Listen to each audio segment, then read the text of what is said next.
बच्चों, दादी आज दादी आप लोगों को फिर भगवान शिव के बारे में बताएगी।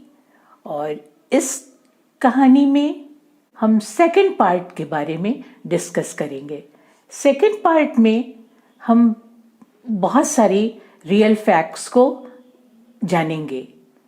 आशा है आप लोग एंजॉय करेंगे दादी के साथ। और welcome to our channel, so enjoy with Bholenath knowledge. तो भगवान शिव की बात हो और काशी की बात ना हो, ये कैसे हो सकता है? ये तो एकदम असंभव वाली बात है। बिल्कुल, भगवान शिव पूरे ब्रह्मांड के स्वामी हैं, पूरे ब्रह्मांड के रक्षक हैं। इनके त्रिशूल पर जो है वो हमारी काशी स्थित है। काशी में कितना भी प्रलय आ जाए, कितना भी तूफान आ जाए, कुछ भी हो जाए, लेकिन यहाँ पर किसी प्रलय का, किसी चीज का कोई असर नहीं होता है, कुछ भी नहीं होता है। भगवान सब कुछ अपने त्रिशूल की नोक पर उसको स्थापित कर लेते हैं, उसको रख लेते हैं कि हमारे भक्तों को, हमारी प्यारी काशी को कुछ भी न होने पाए। कितना भी सृष्टि में प्रलय हो, लेकिन सृष्टि का कार्य जो है, काशी का कार्य हमेशा एक जैसा चलता रहता है। अब हम इसके रियल फैक्ट्स के बारे में बताएंगे कि काशी विश्वनाथ का टेम्पल है। कितनी बार हमारे भोलेनाथ को कष्ट सहना पड़ा, कितनी बार हमारे भोलेनाथ को जो है तोड़ा गया। तो ईयर 1699 में औरंगजेब ने एक ऑर्डर निकाला कि काशी विश्वनाथ टेम्पल को तोड़ दिया जाए। उसने काशी विश्वनाथ टेम्पल को औरंगजेब ने तोड़ दिया।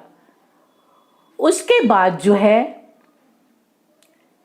फिर उसको बनवाया गया। लेकिन फिर 14th सेंचुरी में जौनपुर के शर्की सुल्तान उनको कहते थे, उन्होंने मंदिर को फिर अटैक कर दिया और मंदिर को तोड़ दिया। तो इस तरह से कभी मोहम्मद गजनबी ने अटैक किया, लेकिन सबसे लास्ट में औरंगजेब ने अटैक किया, जिसका हम फर्स्ट पार्ट में भी डिस्कस कर चुके हैं।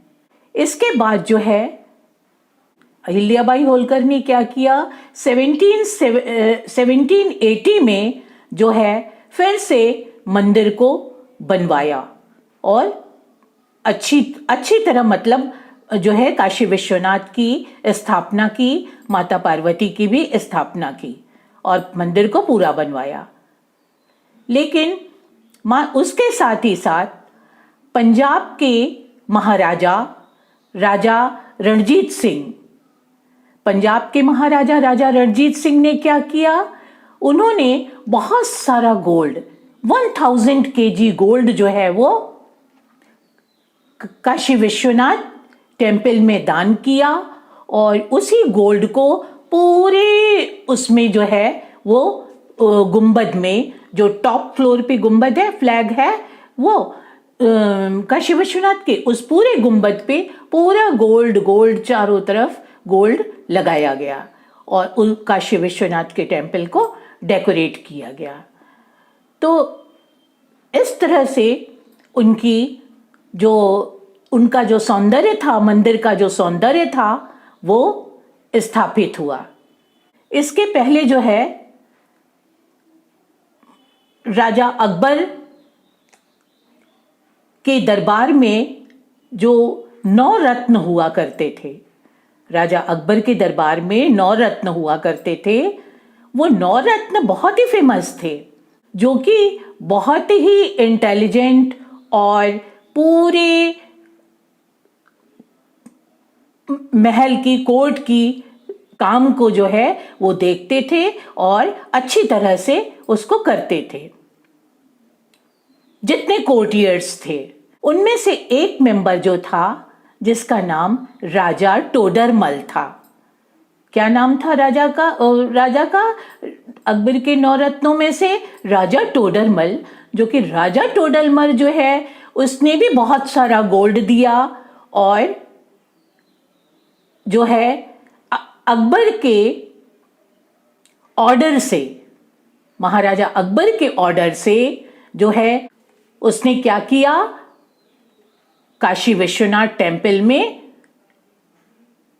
विश्वनाथ जी की स्थापना की और टेम्पल को खूब अच्छे से डेकोरेट किया। तो ये इस तरह से जो है हमारे काशी विश्वनाथ को बार बार कैसे तोड़ा गया और बार बार कैसे उनकी स्थापना हुई, उनको फिर से डेकोरेट किया गया, ये उसके रियल फैक्ट्स हैं। लेकिन बच्चों, एक चीज हम और भी जानते हैं कि हम 12 ज्योतिर्लिंगों में से आप 12 ज्योतिर्लिंग के नाम जानते हैं? दादी बता रही है आपको। सोमनाथ मंदिर ज्योतिर्लिंग, मल्लिकार्जुन ज्योतिर्लिंग, केदारनाथ ज्योतिर्लिंग, महाकालेश्वर ज्योतिर्लिंग जो है, ओंकारेश्वर ज्योतिर्लिंग, भीमशंकर ज्योतिर्लिंग, विश्वनाथ ज्योतिर्लिंग और त्र्यंबकेश्वर ज्योतिर्लिंग, वैद्यनाथ ज्योतिर्लिंग और नागेश्वर ज्योतिर्लिंग, घृणेश्वर ज्योतिर्लिंग और केदारेश्वर ज्योतिर्लिंग। इस तरह से 12 ज्योतिर्लिंग जो है वो शिव जी के रूप में स्थापित है हर जगह। और शिव जी को समुद्र और गंगा जी तो बहुत प्रिय है, उन्हीं के पास ही उनका टेम्पल होता है बच्चों। इतना रमणीय स्थल होता है, इतनी प्यारी जगह होती है कि भगवान भोलेनाथ का दर्शन करके और प्यारे जगह को दर्शन करके हम सब जो है वो बहुत ही कृतज्ञ होते हैं, मतलब बहुत ही उनका थैंक्स कहते हैं कि भगवान आपने हमको दर्शन दिया। और एक रियल फैक्ट और है बच्चों कि उनके गर्भगृह में जो है वो गर्भगृह में ही जो है वो शिवलिंग है। और एक चीज और कि उसी के पास ही, उसी एक टेम्पल के ही कैंपस में बाबा काल भैरव, विष्णु भगवान और विरूपाक्ष गौरी का भी टेम्पल है। इस तरह से जो है सारे देवी देवता उसी जो है वो कैंपस में स्थापित हैं। एक फैक्ट और है बच्चों कि जब पृथ्वी का निर्माण हुआ, जब पृथ्वी बनी, तो ये माना जाता है कि सबसे पहले जो सूर्य की रोशनी थी वो इसी काशी पृथ्वी पे ही आई सबसे पहले। और इस तरह से जो है विश्वनाथ भगवान को, भोलेनाथ को सूर्य भगवान ने भी आशीर्वाद दिया और अपने रोशनी से प्रकाशित किया। एक रियल फैक्ट और है कि काशी विश्वनाथ में बहुत सारे संत महात्मा लोग आए, जैसे कि आदि शंकराचार्य आए, संत एकनाथ आए और महर्षि दयानंद आए, गोस्वामी तुलसीदास आए। ये सारे लोग जो है काशी विश्वनाथ का दर्शन करने के लिए काशी आए। और जो संत एकनाथ थे वो काशी आए और वहीं पे उन्होंने क्या किया, एकनाथ व्यास की रचना भी की। एकनाथ व्यास एक बुक का नाम है, that is a very important and Holi book. तो उस बुक की उन्होंने रचना की और यही काशी में आकर के उन्होंने लिखा। तो बच्चों, these are the very interesting and real facts.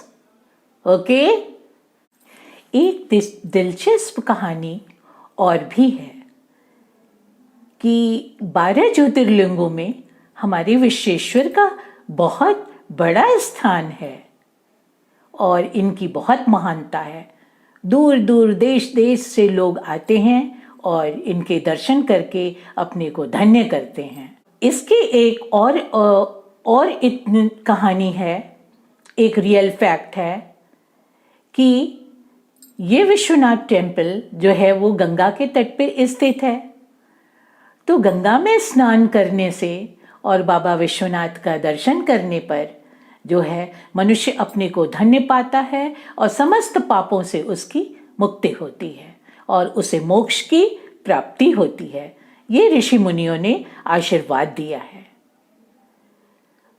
तो वर्तमान स्थिति में, इस समय, वर्तमान मीन्स एट प्रेजेंट में, हमारे काशी विश्वनाथ मंदिर का निर्माण जो है वो हमारे प्रधानमंत्री नरेंद्र दामोदर दास मोदी ने जो है वो अपने कर कमलों द्वारा जो है वो किया और इसके हम सब लोग बहुत उनके आभारी हैं कि उनके इस प्रयास से हम लोगों का जो काशी विश्वनाथ का एरिया था पहले 3000 मीटर वर्ग फुट में फैला हुआ था, परंतु अब उसका विस्तार जो है वो 5 लाख मीटर स्क्वायर फुट में हुआ है।